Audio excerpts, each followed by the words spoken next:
Су бойынша, мінекей, тағы айтайын, осы 75% су осы халыққа керек. Ал оны шешу үшін 11 миллиард 8 миллион ақша керек. Ал қазіргі дайын тұрған жолдың жобасы бойынша 64 километр жолға бізге дайын тұр проектіміз. Бірінші кезең, екінші кезең, үшінші кезең, төртінші кезең. 4 кезеңнің жобасы тұр бізде. 64 миллиард ақша керек.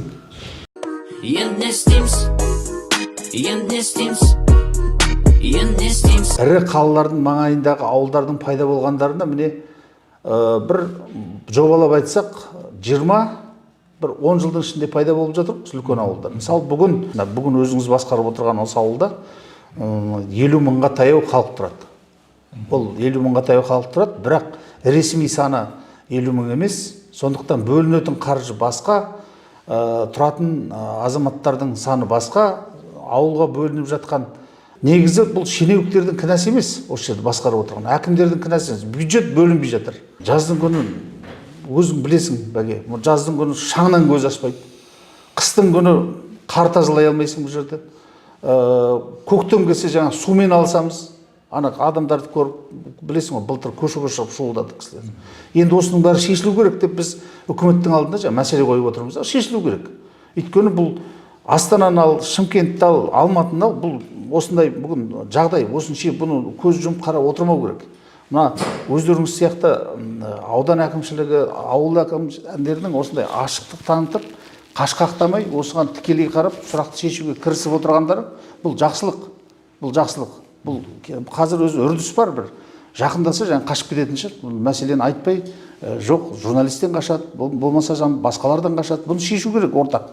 Біз осы сауалды жолдағанбыз, міне 5 жыл өтті, 5 жылда аса өзгерген дүние жоқ. Сол біздің сауалымыз себеп болды ма екен кім білсін, 2022 жылы агломерацияларды дамыту туралы заң жобасы кірді. Бұл заң жобасын мәжілісте талқылаған кезде, мен ол кезде мәжіліс депутаты болған, бұны өте қатты сынағанбыз, өйткені бұл заң жобасында нақты қаржыландырудың механизмі жоқ та, жазылмаған. Нақты. Олар айтады, біз енді жаңадан бастайық. Осылай бұл заң аясында қазір комиссия құрылады әкімшіліктерде. Кеңестер, совет кеңестер. Ол кеңестерде жаңа министрлік бекіту керек болатын правительстводан, үкіметтің несімен, постановление, қаулысымен. Сол советтердің, сол кеңестердің шешімімен қаржыландыру басталу керек болатын. Бұл ауыл енді бір аспандағы айдапер деп отырған жоқ қой. Бұл ауылға айтып отыр, маған дұрыс жол салып беріңдерші. Соның жолдың шетімен балалар жүретін жаңағы тротуар салып беріңдер. Білесің ғой, бәке, осы ауылда сол тротуардың жоқтығын неше адамды мәшіне қақты осы жолдың шетінде қараңғыда кетіп бара жатқанда. Мен осында туған құдамның баласы жетіп өскен шақ 19 жасында мәшін қағып, көлік қағып өлтірді осында. Енді бұның бәрі айналып келгенде бұл ауылда тұратын 100% біздің қара көздер ғой. 100% біздің қара көздер. Бұл мәселе шешілу керек. Бұл мәселені қаржыландыру керек. Соған өздеріңізден бір ауыз естіп кетейік деп қандай өзгеріс бар? Жаңағы агломерация туралы заң аясында кеңестер құрылды ма? Қаржы бөлінді ме? Жалпы жоспар қалай болашақта? Әлдесе осы 21 жыл өміріміз осы топырақта, батпақта өтсе, енді тағы 20 жыл өтіп кетпей ме деген сұрақ қой. Соны білейік деп келіп отырмыз. Өзіңіз таныстырып, нағыз бір сайлаудың арқасында әкімдікке келген азамат емес пе? Одан да хабарымыз бар. Құрметті Берік мырза, арнайы ат басын сұққаныңызға рахмет. Ауыл елдің тізгінін ұстап, қазақтың жоғын жоқтап, елдің жоғын жоқтап жүрген тұлғалардың бірісіз. Президентіміздің саясатын, елімізге қолданып отырған саясатын жақсы білесіздер. Сол кісінің бастамасымен Астананың іргесіндегі мінекей агломерация бойынша заң қабылдады. 9 мемлекеттен келген қандастар әу баста осы қояндыға келе бастады. Бірінші кезектегі су 760 үйге арналған су жобасы, электр жүйесі барлығын мемлекет тарапынан тартып берілді. Бірақ жаңа сіз айтқандай ауылдан келген қазақ қайда барады? Астанаға нәпақасын тауып үшін осындай қоянды сияқты жақын елді мекендерге келіп, өздері жекенің қолынан жер алып, соған үй салып, енді қараңыз, ауылдың ішкі жолы 184 километр жол. ішкі жол, мына ішкі ауылдың жол, іші. ішкі жол. Иә, иә. Мен бұл әкім бұл осыған сайланып келгенде 184 километр жолдың 13 километрінде асфальт бар еді. 2 жыл отырмын мен осы жерде. 17 километр салынды. Бірақ енді бұл жерде тағы да айта кететін бір кешіктірілген жұмыс бар. Қазгер салынған 3 жыл кешіктірген, арасында сот болған, ауылдың тендер ұтып алған компания солар еді. Міне, Қазгер. Ана бүкіл Қазақстандағы Қазгер барлық бұл жерге де Қояндыға да сол кісілердің осы халыққа жолын салып берем деп кезінде тендер ұтқан компания солар еді. Міне, соның кесірінен 3 жылға біздің Қоянды халқы кешігіп отыр жол салудан.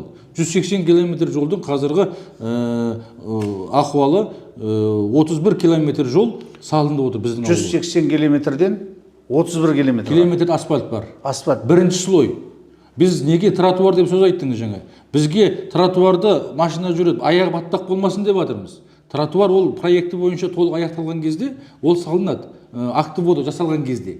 Түсініңіз бе? Бірінші слойын ғана салып жатырмыз. Біз өтініш жасап жатырмыз халық болып. Мешін соғышты болып, болмаса халыққа үйіне барып келетін асфальттың бір қабат асфальтпен жүре берсін. Өйткені ақша бір жылда бәрін беріп қоятын болса, олар 1 километрді капитально істеп бере салуы мүмкін. Яғни тротуармен, освещениесімен, жолымен. Проекті бойынша оның бәрі указ етілген, қаралған. Теперь осы ауылымыздың жаңағы екінші кезеңдегі 55%-інде халықтың мемлекет светтігі жоқ. Ауыл 55 бағдарламасы аясында міне мемлекет тарапынан толық екінші кезеңдегі свет тартылып жатыр біздің ауылға қазір. 8 КТП-дан, частный жекеменшік КТП-дан халық свет алып отыр. Ал биыл осы 2025-те бұл жұмысты толығымен аяқталамыз деп жоспарлап отырмыз. 25-те бүкіл Қоянды мемлекет тарапынан мемлекеттік светті алуға мүмкіндік қол жеткізеді. Тарифтің айырмашылығы үлкен ғой. Айырмашылығы үлкен болмайды, өйткені арек пирамида. Жоқ, ана жеке меншіктен алған светпен. Әлбетте. Өйткені қазір мынау проекті бойынша, жоба бойынша, жоспар бойынша электр қуаты үйіне тартылғаннан кейін халықтың өзіне қол жетімді болады бұл светтің барлығы. Мінекей, светтің мәселесі бізде жақсы шешілейін деп отыр. Үшінші, жаңағы біздің ең басты мәселеміз ауылдың жаңағы өзіңіз айтқанда келіп алған үй салып болады. Ол жаңағындай не АПЗ архитектуралық норманы сақтамайды халық мысалда. Әйтеуір өзінің тапқан тиын-тебенімен үйде тұрғызып алды да, енді үкіметі талап қылады. Қайда менің суым, қайда менің газым деп та. Бірақ енді мұны агломерация туралы заң шыққаннан кейін соған үміттеніп отырмыз қазір. Енді не істейміз? Жол жобасы. Қанша? 3 кезеңге, 4 кезеңге бөліп отырмыз жолдың жобасы. Екінші кезең, үшінші кезең, төртінші кезең тұр қазір. Бірінші кезең действующий қазір 21 километр жол қазір бізде. Уже салына бастады уже. Орталық көшені 4 полоса қылып, кең қылып, ауылдың кіріп шығатын негізгі жол болғаннан кейін. Су қазір қанша пайыз қамтылған толығымен? Су. По проекті бойынша бізде қазір 75% елді мекенге су керек. Су керек. 75%-ы әлі қамтылмаған. Қамтылмаған. Оның жобасы дайын. Жобасы дайын. Жолдың жобасы дайын. Дайын. Газдың жобасы дайын. Газ бітті де көп. Қарасаңыз, бәке, мына халықтың керек деп отырған нәрселер мынау жаңағы искусственный интеллект дейміз я, жасанды жаңағы. Бір экспо өткізіп тастадық жаңағы. Көшпенділер ойын өткізіп тастадық Астанада. Астанаға қарайтын болсаң, біз мына планетаның енді алдыңғы жағын тіптен кейбір министрлер біз Япониядан озып кетті деп отыр. Мен айтам, Астанадан 5 километр шығыңдаршы былай қарай. 10 километр. Мен сендерге искусственный интеллект көрсетейін. Міне бүгінгі керек су Құдайдың қарасуы. Жолы үйге жететін. Жылынатын газы жоқ болғаннан кейін енді бұл былай қарасаң халықтың мәселесі ғой бәке. Көп рахмет өзіңіз келіп айтып отырғаныңызға. Мына қараңыз. Жоба дайын. Бұл соңғы сараптамадан шықса болды. Осы ауылда неше мәдениет үйі бар? Мәдениет үйі қазір жаңа өзіңіз тілге тиек еткен агломерация бойынша заң бойынша 2026 жылы мәдениет үйі салынады. Агломерация заңына кірген. Жобасына кірген экономикалық. Бұған өзі кеңеске сіздерді шақырды ма? Не керек деп? Агломерация туралы кеңеске? Кеңесте болдық. біз мәселені айттық. Жаңағындай біз судың су мәселесі, осы жаңағысы айтып отқан балабақша, бұл көп жиналыс болды бізде. Өйткені біз әр ұсынысымызды айттық. Бұл жердегі мәселе нақты осы қоянының түпкілікті проблемасын шешу енді 1 жылда, 1-2 жылда деп айта алмайық. Бірақ қағаз жүзінде, құжат жүзінде, жоба жүзінде, жобаның нақтыланған жөніндегі туралы мен сізге нақты ақпарат беріп отырмын. Аудан әкімшілігінің тарапынан біз жергілікті әкімшілік болып, облыс басшылары болып, бізде нақты мәселенің мінекей тұр. Ал ол кісілер ұлттық экономикадан бөлінетін қаржыға, қазынаның қаржығына билік айтпаймыз ғой. Енді өздеріңіз көріңіздер халық үшін. Қазір аудан әкімшілігінің өкіліне сұрақ. Қазір мына облыстық қаржыландырғанда осы сияқты облыста қанша тұрғын бар қазір? 280 мыңнан. Енді қараңыз, оның 1/4 облыстың осы Қоян ауылында келіп тұр. Соны қаржыландыруда енді осы мәселеде сұрақ бар ма? Мысалы енді облысқа бөлінген жалпы қаржы дейікші, соны мысалы енді агломерация туралы заң аясында осы Целиноград ауданын дамыту, агломерацияны дамытуға сонда қазір бір өзгерістер бар ма, жоқ па? Жоқ, Берік аға, негізінде 280 мың жуық адам тұрғанымен бізде ең бастысы адам 83 нақты тіркелген кісінің саны аз. Көбі астанада. Үй жайлы, медицинасын сол обслуживаниясында тұрады. Астанада жұмыс істейді. Мысалы, өзіңіз айтасыз ғой, Қоянды ауылында 50 мыңнан астам кісі тұрса, регистрациясымен 20 мыңдан аспайды. Өйткені сол ең бастысы сол медицинадан жұмысы сол Астанадан алады. Қонуға келеді дейсіз? Қонуға келеді, спальный район ғой келгенде. Соның ең бастысы сол бізде үйдің тіркеу үшін көп үйлердің заңға сай емес. Архитектурный обликтер дейді, АПЗ-сін алмай басында сол енді сол кедергі болып келеді. Оны тіркеу үшін. Дұрыс сақталмаған үшін, да. Көршісінің территориясына кіріп кеткен, көше жоқ, содан ғой да? Содан болады. 97 жылы 21-ден үй болған осы Қоянда. Бұл кәдімгі отделение болған осы жерде. Енді содан кейін сол подкорный площадка болған. Мына жерді бере бастағанда жөн жосықсыз кім өзіне қалай керек солай үй салған, содан басталған осы ауылдың жырының барлығы шы. Енді бұны факт бойынша бүгін халық тұрып жатыр. Енді осыны көзді жұмып жаба салмай шешуіміз керек қой. Осындай ірі ауылдардың әкіміне басқа статус беру керек шығар. Мүмкін бір тәуелсіздік беру керек шығар. Может, өзінің бір бюджеті болу керек шығар. Осыған байланысты мүмкін заңға бір өзгеріс енгізу керек шығар. Сөзіңіз өте, сұрағыңыз өте орнықты, ойланатын жауап. Енді қазір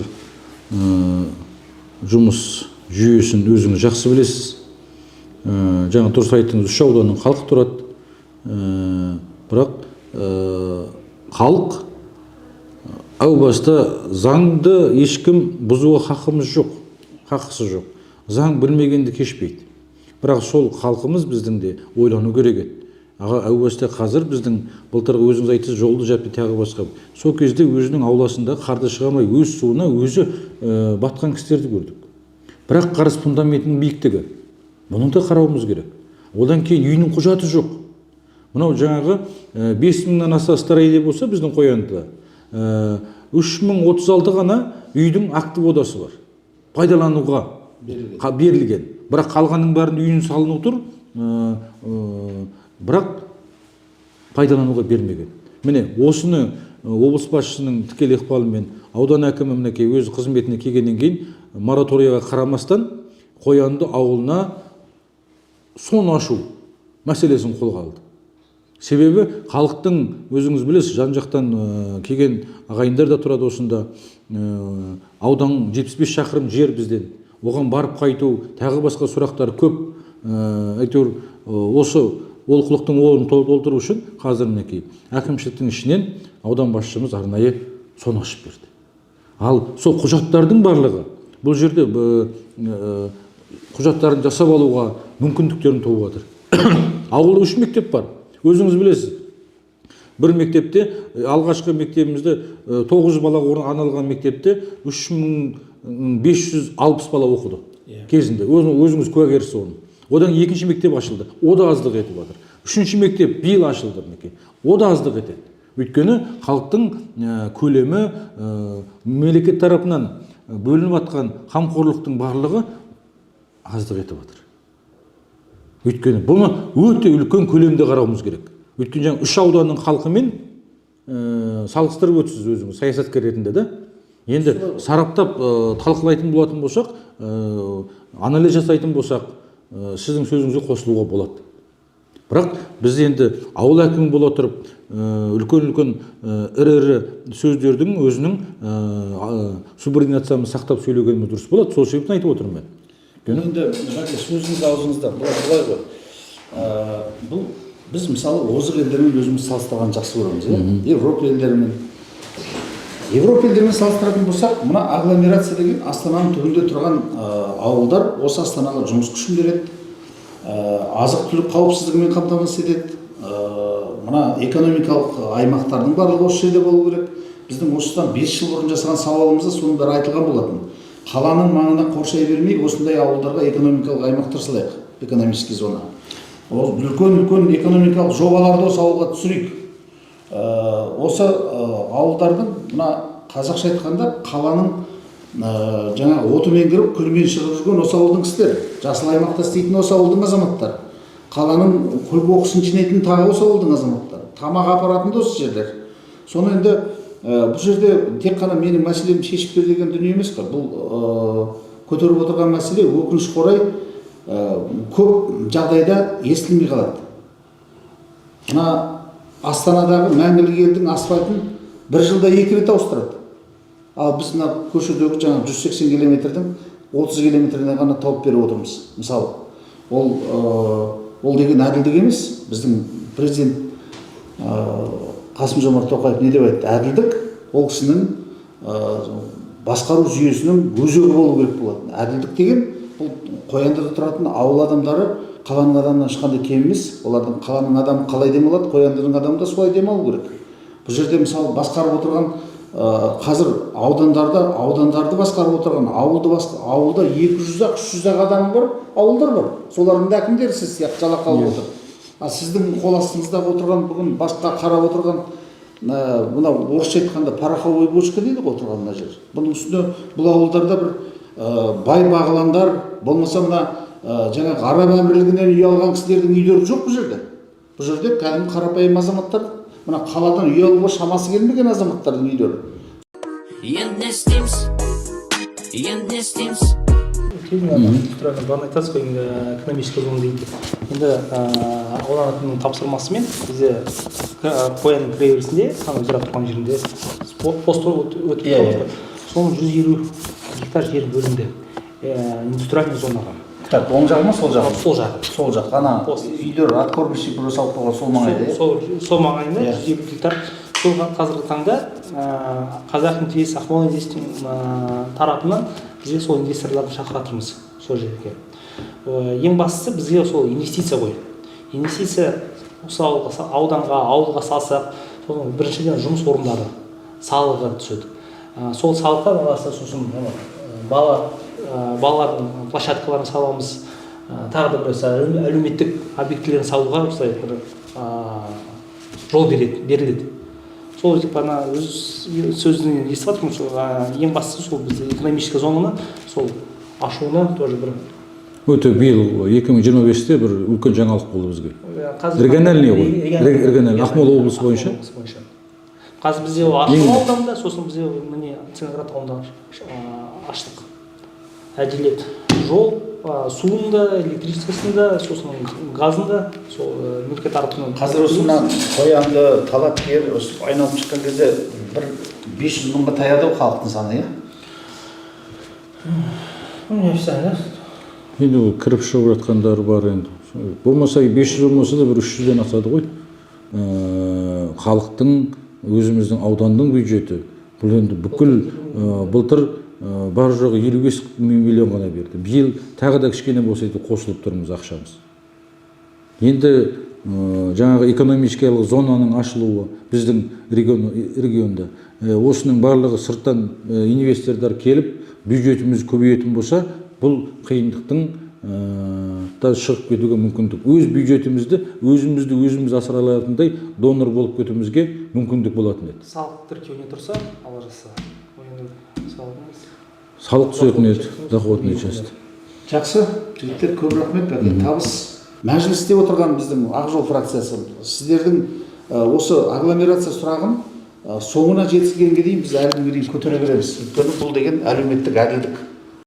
Енді не істейміз?